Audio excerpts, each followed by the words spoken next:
হয় যুদ্ধ নহলে আলোচনা নাও বুৰিলেও নানামে টিঙৰ পৰা আকৌ ভাৰতৰে যুঁজিবলৈ সাজু পাকিস্তান যিকোনো এটা কৰাৰ দায়িত্ব দিলে ভাৰতক আলোচনা হ'ব লাগে কিন্তু স্থান পাব লাগিব কাশ্মীৰে সেই আলোচনাত স্থান পাব লাগিব সিন্ধু জলচুক্তিয়ে ভাৰতক সকিয়নি আমাৰ পানী বন্ধ কৰাৰ চেষ্টা নকৰিব এয়া পাক প্ৰধানমন্ত্ৰী শ্বেহবাজ শ্বৰীফৰ কথা ডন নামৰ পাকিস্তানৰ সংবাদ প্ৰতিষ্ঠানে প্ৰকাশ কৰা বাতৰিয়ে স্পষ্ট কৰে যে এতিয়াও শত্ৰু ৰাষ্ট্ৰৰ প্ৰধানমন্ত্ৰীগৰাকী টিঙৰ পৰা নমাই নাই তাৎপৰ্যপূৰ্ণভাৱে প্ৰধানমন্ত্ৰীগৰাকীয়ে দাবী কৰে যে অপাৰেশ্যন সিন্দুৰৰ বিৰুদ্ধে পাক সেনাৰ বুনিয়ান আন মাৰ্চুচ অপাৰেশ্যন সফল হৈছে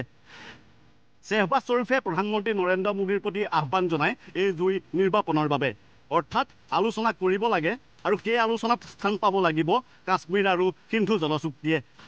সেইখিনিলৈকে যিয়েই নহওক বিপৰীতে শ্বেহবাজ শ্বৰীফে কৈ দিলে যে আলোচনাই হওক বা যুদ্ধই হওক দুয়োটাৰ বাবেই পাকিস্তান সাজু ইয়াৰে কোনটো কৰে সেয়া ভাৰতক চিন্তা কৰাৰ দায়িত্ব দিলে পাকিস্তানৰ প্ৰধানমন্ত্ৰীগৰাকীয়ে লগতে আন এক ভাবুকি প্ৰদান কৰিলে ভাৰতক পাক প্ৰধানমন্ত্ৰী শ্বৰীফে কৈ দিলে যে আমি আপোনালোকৰ বৃহৎ বান্ধবোৰ ধ্বংস কৰি দিব পাৰোঁ আনকি চেনাব নদীত থকা বগলীহাৰ বান্ধ ধ্বংস কৰি দিয়াৰ ভাবুকি দিলে শ্বেহবাজ শ্বৰীফে যি বান্ধৰ গেট খুলি দিলেই হাহাকাৰ পৰিস্থিতিৰ সৃষ্টি হয় পাকিস্তানত পাকিস্তানৰ দৰে অৰ্থনৈতিকভাৱে দুৰ্বল দেশ এখনৰ এই উদ্ধতালি এতিয়া বিশ্বজুৰি চৰ্চিত হৈছে ভাৰতৰ দৰে শক্তিশালী দেশ এখনক এনেদৰে প্ৰত্যাহ্বান জনাব পৰাকৈ অৰ্থনৈতিক সামৰিক শক্তি পাকিস্তানৰ আছেনে বুলিও উত্থাপিত হৈছে প্ৰশ্ন ভাৰতৰ জনতাই এতিয়া এটাই বিচাৰিছে ভাৰতে গ্ৰহণ কৰক পাকিস্তানৰ এই প্ৰত্যাহ্বান প্ৰয়োজন অনুসৰি শক্তিশালী ভাৰতবৰ্ষ আগবাঢ়ক যুদ্ধৰ দিশে নিউজ ডেস্ক কিষাণ নিউজ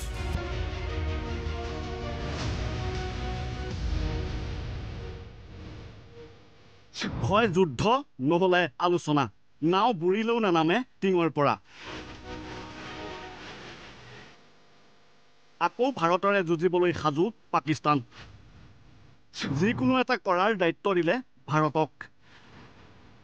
আলোচনা হ'ব লাগে কিন্তু স্থান পাব লাগিব কাশ্মীৰে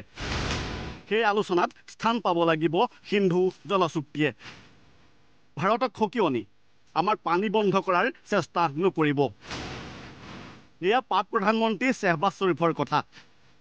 ডন নামৰ পাকিস্তানৰ সংবাদ প্ৰতিষ্ঠানে প্ৰকাশ কৰা বাতৰিয়ে স্পষ্ট কৰে যে এতিয়াও শত্ৰু ৰাষ্ট্ৰৰ প্ৰধানমন্ত্ৰীগৰাকী টিঙৰ পৰা নমাই নাই